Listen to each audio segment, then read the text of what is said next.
Option আছে, ওইখানে আমরা ক্লিক করব।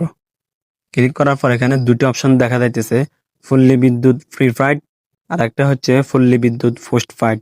আমরা ফুললি বিদ্যুৎ পোস্টপেইডে ক্লিক করব। এরপর আমরা এখানে কোন মাসের বিল দিমু এটা সেট করে দিমু। আমি যেহেতু জুন জুলাই 2 মাসের বিল দিমু, এই জন্য আমি জুলাই মাস সেট করে দিমু।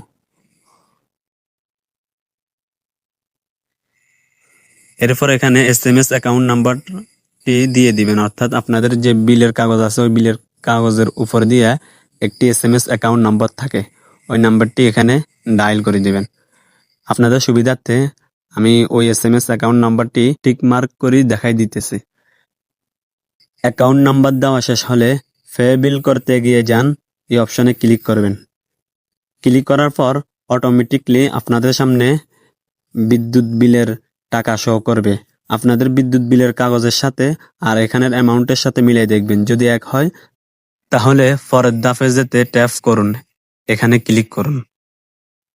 এরপর আপনাদের পিন নাম্বার চাইবে, পিন নাম্বারটি দিয়ে দিবেন।